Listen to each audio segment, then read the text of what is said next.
Assalamualaikum warahmatullahi wabarakatuh. Perkenalkan, nama saya Muhammad Saiful dari Program Studi Teknologi Pangan Universitas PGRI Semarang. Di sini saya akan mempresentasikan pasar persaingan sempurna dalam mata kuliah dasar ilmu ekonomi dan manajemen. Untuk definisi sendiri, pasar persaingan sempurna merupakan jenis pasar di mana tidak ada perilaku ekonomi yang mempunyai kekuasaan pasar atau market power terhadap harga suatu produk yang mungkin. Pembeli mampu menjual maupun penjual tidak mempunyai kekuatan untuk mempengaruhi harga pasar. Mereka hanya bertindak sebagai pengambil harga price taker dan bukan sebagai pembuat harga price maker. Kemudian selanjutnya untuk pengertian dari pasar persaingan sempurna adalah suatu pasar di mana jumlah penjual dan pembeli atau konsumen sangat banyak dan produk atau barang yang ditawarkan sejenis atau serupa. Penjual yang harganya lebih tinggi tentu akan ditinggalkan pembeli.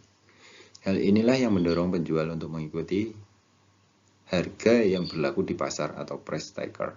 Dalam pasar persaingan sempurna, harga dipengaruhi oleh permintaan atau demand dan penawaran atau supply antara penjual dan pembeli. Pembeli memberikan permintaan antara sifat barang yang akan dibeli, sedangkan penjual menawarkan nilai barang yang akan dijual. Pertukaran antara nilai keduanya adalah salah satu keseimbangan. Kemudian dari karakteristik pasar persaingan sempurna ada 5. Yang pertama, homogenitas produk, yang dimana produk mampu memberi kepuasan utilitas kepada konsumen tanpa perlu mengetahui siapa produsennya. Kemudian yang kedua adalah perfect knowledge. Produsen dan konsumen memiliki pengetahuan informasi tentang harga produk. Yang selanjutnya adalah price taker, di mana perusahaan menjual produknya dengan berpatokan pada harga yang telah ditentukan. Selanjutnya adalah small relative output, yang dimana output sebuah perusahaan relatif kecil dibandingkan output pasar. Yang terakhir itu adalah free entry and exit. Dalam pasar persaingan sempurna, faktor mobilitasnya tidak terbatas.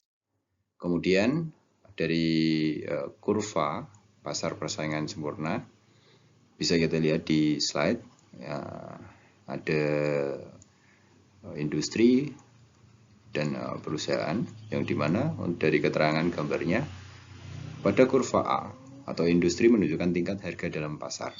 Persaingan sempurna ditentukan oleh permintaan dan penawaran. Yang kedua, pada kurva B, perusahaan menunjukkan jumlah output perusahaan relatif sangat kecil dibandingkan output pasar. Maka berapapun yang dijual perusahaan, harga relatif tidak berubah.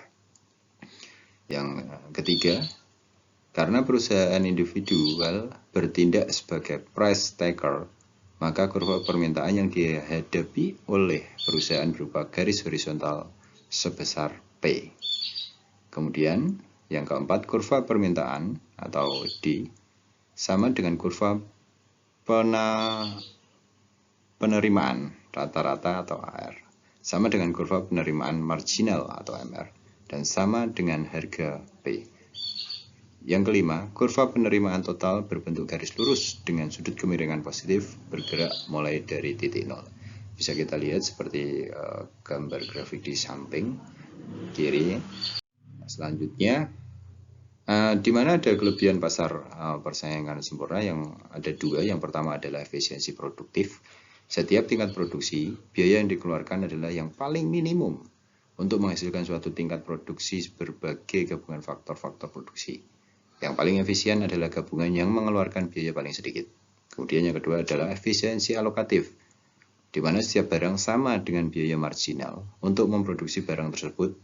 Berarti untuk setiap kegiatan ekonomi, produksi harus terus dilakukan sehingga tercapai keadaan di mana harga sama dengan biaya marginal.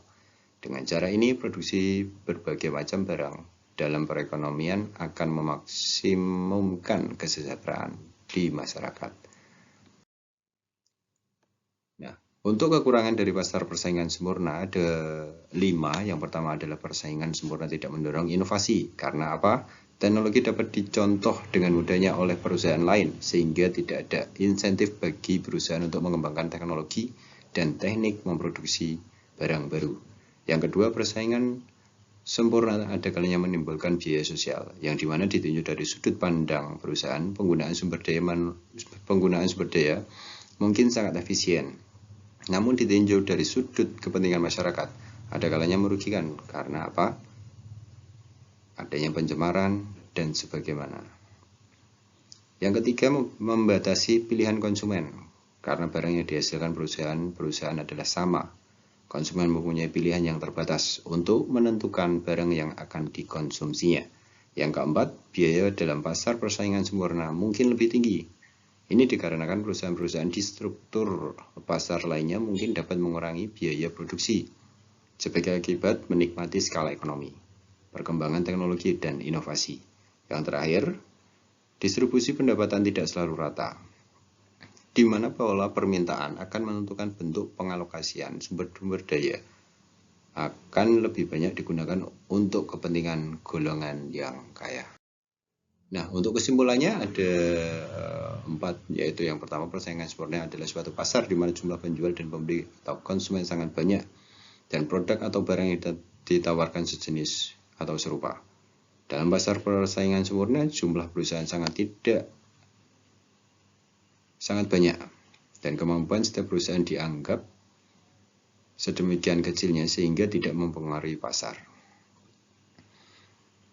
Kemudian yang kedua, tingkat harga dalam pasar persaingan sempurna ditentukan oleh permintaan dan penawaran. Jumlah output perusahaan relatif sangat kecil dibandingkan output pasar. Maka berapapun yang dijual perusahaan, harganya relatif tidak berubah. Yang ketiga, kelebihan dari pasar persaingan sempurna adalah persaingan memaksimumkan efisiensi dan adanya kebebasan untuk memilih, choice. Yang keempat, kekurangannya, pasar persaingan sempurna tidak mendorong inovasi. Ada kalanya menimbulkan biaya sosial, membatasi pilihan konsumen, biaya dalam pasar persaingan sempurna mungkin lebih tinggi, distribusi pendapatan tidak selalu rata. Nah, dari saya untuk sarannya adalah diharapkan dengan berbagai bentuk yang terjadi dalam persaingan pasar akan semakin memajukan perekonomian Indonesia dan membangkitkan semangat dalam melakukan berbagai kegiatan usaha dalam bentuk untuk mewujudkan semangat dalam melakukan berbagai bentuk Indonesia sebagai negara yang memiliki ekonomi yang kuat dan menjadi mitra dalam persaingan pasar di dunia usaha secara global. Ya, sekian dari saya. Terima kasih.